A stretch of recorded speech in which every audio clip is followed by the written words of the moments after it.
몸이 차고 소화가 잘 안되면 속쓰림이 없다면 생강차는 몸을 따뜻하게 하는데 좋은 선택이 될 수 있습니다. 안녕하세요. 안심한의원 원장 안천입니다. 어제 진료를 보는데 자율신경 실조증으로 인해 치료받고 있는 중년의 남자 환자분이 보온병을 들고 들어오시더라고요. 날씨가 추워져서 종종 보온병을 들고 다니는 분들이 계시긴 했는데 알록달록한 케이스에 넣어보시길래 그건 뭐예요? 물어봤더니 요즘 겨울이라고 아내분이 생강이랑 배추를 끓여서 보온병에 챙겨주신다고 합니다. 현재 장상피 화생 진단을 받아서 다른 증상과 함께 치료하시던 분인데요. 치료를 병행하시면서 장상피 화생 증상도 많이 좋아지셨다고 하더라고요. 이분은 몸에 부종이 좀 있으신 분이라 앞으로는 몸이 부을 수 있는 대추는 넣지 말고 생강만 넣어서 만들어 달라고 아내분께 전달드리라 말씀드렸고, 속이 쓰리지만 않다면 꾸준히 복용하셔도 좋다고 말씀드렸습니다. 날씨가 추워져서 생강차를 드시는 분들이 많이 늘어나고 있습니다. 생강차를 마시면 우리 몸 안에 어떤 변화가 일어날까요? 일반적인 경우를 포함하여 자율신경실조증 환자분들이 궁금해할 내용 모두 이번 영상에서 알려드리도록 하겠습니다. 자율신경실조증 환자들은 자율신경계가 심박수와 혈압 조절에 관여하는데, 이 신경계에 이상이 생기면서 기립성 저혈압, 부정맥, 빈맥 등의 심박수 이상, 혈관 확장 또는 수축 이상 및 손발이 찬 말초혈관 문제 등을 가지고 있습니다.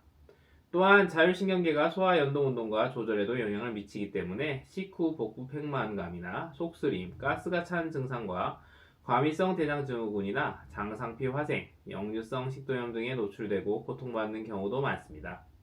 실조증 환자 중 교감신경이 항진되는 환자들의 혈액은 근육에서 사용되기 위해 소화기보다는 체표로 몰리게 됩니다. 소화기에 충분히 있어야 할 혈액이 줄어들게 되면 소화기능이 재생 및 기능이 떨어지게 되고, 위와 장의 염증이 잘 낫지 않게 되어 만성화되고, 이는 위액, 장액 분비 기능을 저하시켜 소화기능이 떨어지게 됩니다. 이런 상황에서 생강차는 어떤 작용을 할까요? 한나라의 약서 명의별록에서는 생강의 효능에 관해 감기, 두통, 코막힘을 주로 치료하고 기침을 가라앉힌다라고 적혀 있습니다. 양나라의 약서 본초경 집주에는 구토를 먹게 하는 효과가 있다고 적혀 있지요. 생강은 식품이기도 하지만 예전부터 몸을 따뜻하게 하고 감기, 소화불량에는 꾸준히 사용되어졌던 한약재입니다. 한약 처방전에 보면 강삼조이라는 말이 있습니다. 특정 용량의 생강과 대추를 항상 넣기 때문에 구전처럼 처방전 뒤에 붙는 말인데요. 후대에는 양념처럼 들어가는 약재이기도 하지만 필요할 때는 대용량이 들어가면서 여러가지 소화기능 장애를 치료할 수도 있습니다. 생강차를 마시고 나면 온몸이 따뜻해지는 느낌을 받으신 적이 있으실 겁니다. 뜨거운 차를 마셔서도 그렇지만 생강의 진저롤 성분이 혈관을 확장하고 심근수축을 강화하면서 혈액순환을 촉진해 손끝, 발끝, 말초순환을 촉진하여 몸에 피를 돌게 하면 땀이 나면서 개운해집니다. 다양한 실험에서 밝혀졌듯이 생강의 진저롤과 효가올은 위장과 창자에 작용하여 소화기 증상을 완화시킵니다. 아까 교감신경이 항진되면 소화기에 충분히 있어야 할 혈액이 줄어든다고 말씀드렸죠. 생강차를 마시게 되면 첫 번째로 생강이 온리작용을 하여 속을 따뜻하게 데우고 혈액을 손과 발 사하지로 순환시키게 됩니다. 순환량이 늘어나면서 겨울철 심해지는 관절통이나 바람도 쐬기 싫은 오풍, 오한 증상 등이 완화되게 됩니다. 이를 생강의 발산작용이라고 합니다. 순환이 되면서 인슐린 분비를 촉진하여 세포 수준에서의 에너지 생산도 원활하게 할 뿐만 아니라 염증과 과래를 완화시키는 증상이 있어 감기 초기 증상 완화에도 좋습니다. 두 번째로 생강으로 속이 따뜻해지면 위액 분비가 촉진되어 소화기능 개선에도 좋습니다. 소화기가 차가워져서 일어나는 소화불량, 구토, 설사, 복부 팽만 등의 증상은 자율신경실조증 환자분들도 많이들 가지고 계시는 증상인데요. 복부가 차서 생기는 재반 문제들은 생강의 온리작용으로 복부가 따뜻해지면 증상이 개선되는데 큰 도움이 됩니다. 단, 급성위염, 식도염으로 인한 속쓰림 등에는 이미 염증으로 인해 혈액이 몰려 있는데, 이 상황에 혈액이 더 몰리게 되면 증상이 더 심해지게 됩니다. 이미 노출된 상처에 매운 성분이 닿아서 염증을 더 심하게 일으키기도 합니다. 생강의 양은 중요하지 않고 드신 후에 속이 쓰리다면 양을 줄이거나 드시지 않는 것이 좋겠습니다. 세 번째로는 진저롤이 인슐린 분비가 잘 되게 하여 혈당 수치를 완화하는 효과가 있습니다. 이를 통해 세포 수준에서 에너지 대사가 잘 되게 해주고 몸에서 열이 나게 됩니다. 에너지 대사가 진행되면서 콜레스테롤과 혈당을 낮춰줍니다. 복부 장기의 순환 부전 및 복부가 냉한 상황을 해결해주고 여성 하복부가 찰 때는 생강과 함께 익모초를 같이 드시면 좋습니다. 네 번째로 효과올은 항암, 항산화, 항염증, 진통 효과 등이 뛰어납니다. 류머티스 관절염, 편두통, 생리통 등을 줄이는 데 도움이 됩니다. 뇌의 베타 아밀로이드라는 단백질 성분이 염증을 일으키는 것을 억제하여 치매를 예방한다는 연구 결과도 있습니다. 항산화 항암 효과로 유명한 마늘의 알리신만큼이나 생강도 효과가 뛰어납니다. 약으로도 쓰이고 차로도 마실 수 있는 생강, 지금까지 말만 들으면 무조건 좋아 보이기만 하는데요. 마시는 데 있어 주의할 점은 없을까요? 당연히 주의할 점이 있습니다. 이제부터 어떤 상황에 생강차를 마시면 안 되는지 알아보겠습니다. 첫 번째는 생강의 장점이기도 한 혈당을 낮춰주는 효과와 관련이 있습니다. 당뇨약 복용 시 식후에 생강차를 마시게 되면 두 가지 효과가 합쳐지면서 저혈당이 올 수도 있습니다. 이를 막기 위해선 당분이 첨가된 생강청이나 꿀이나 대추와 같이 먹어도 저혈당을 예방할 수 있겠지만 저라면 당뇨가 있어서 혈당 조절이 잘 되지 않는 분들이라면 생강의 양을 조절하여 조금씩만 드시는 것을 추천드리겠습니다.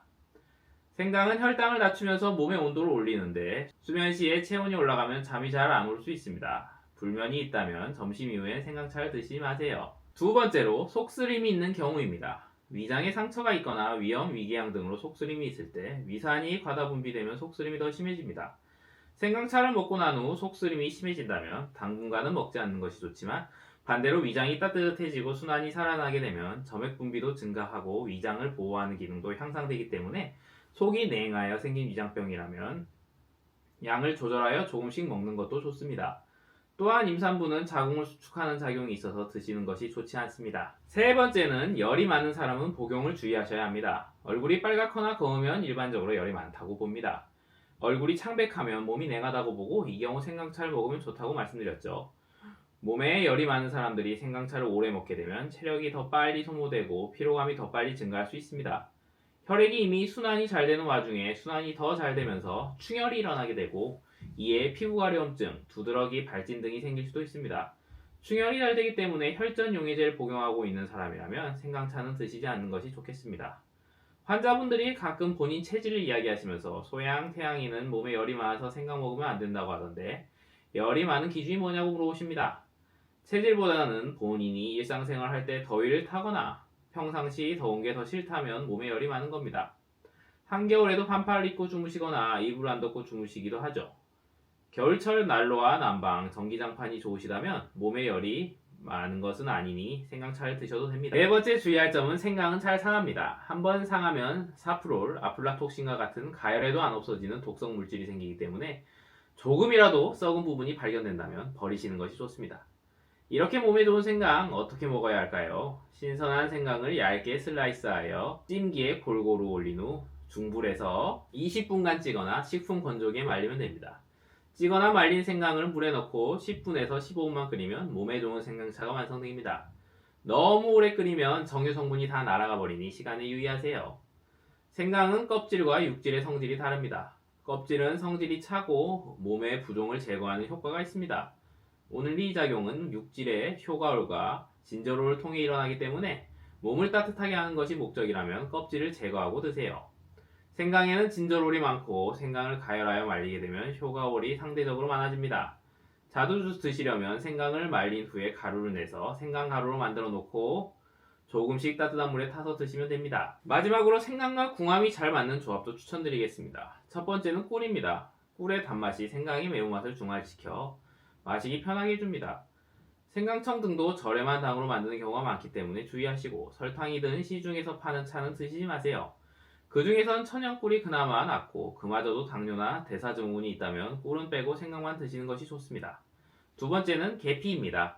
생강의 온리작용이 계피와 합쳐지게 되면 몸을 따뜻하게 해주는 효과가 증폭됩니다. 평소 겨울에 몸살이 심하거나 추위를 많이 탄다면 이 조합은 몸을 따뜻하게 하는데 좋은 선택이 될 수 있습니다. 하지만 몸에 열이 많으면 알러지나 피부 트러블 등이 심해질 수 있습니다. 세 번째는 귤 껍질입니다. 관절염이나 명치 위에서 걸리는 채끼 같은 소화기 치료에 귤 껍질을 잘 씻어서 함께 끓여 드시면 좋습니다. 비타민C를 보충하고 맛을 좋게 하기 위해 레몬을 넣기도 합니다. 네 번째는 대추입니다. 단맛이 매운맛도 중화시켜주고 몸에 영양을 보충해주지만 얼굴이나 몸, 다리가 잘 붓는다면 대추는 빼고 드시는 게 좋습니다. 몸이 차고 소화가 잘 안되며 속쓰림이 없다면 생강차는 몸을 따뜻하게 하는데 좋은 선택이 될 수 있습니다. 자율신경 실조증의 재반 소화불량 및 통증, 식후 복부 팽만, 속쓰림, 가스가 차는 증상과 과민성 대장증후군, 장상피 화생에도 큰 도움이 됩니다. 하지만 뭐든 과하면 병이 됩니다. 피부 가려움증이나 속쓰림, 발진 등이 일어나지 않는 수준에서 조절하여 마셔주세요. 소화기 장애는 대사장애를 초래합니다. 대사장애가 있으면 자율신경실조증이 낫기 어렵습니다. 그래서 자율신경실조증 치료의 모든 시작은 소화기를 고치고 대사를 정상화시키는 것으로 시작되게 됩니다. 소화기를 따뜻하게 하고 면역력을 올려줄 수 있는 생강차로 추운 겨울 도움을 받아보시는 것도 좋겠습니다. 생강이 많은 역할을 하지만 식품은 식품일 뿐입니다. 상황이 여의치 않거나 문제가 복잡하다면 지체 없이 전문가의 도움을 받으십시오. 지금까지 한 달 기준 2,500명의 환자를 직접 대면하고 치료하고 고치고 있는 한의사 안철호의 생강차에 관한 이야기였습니다. 도움이 되셨다면 구독, 좋아요 부탁드리고 앞으로도 가치 있는 내용으로 찾아뵙겠습니다. 감사합니다.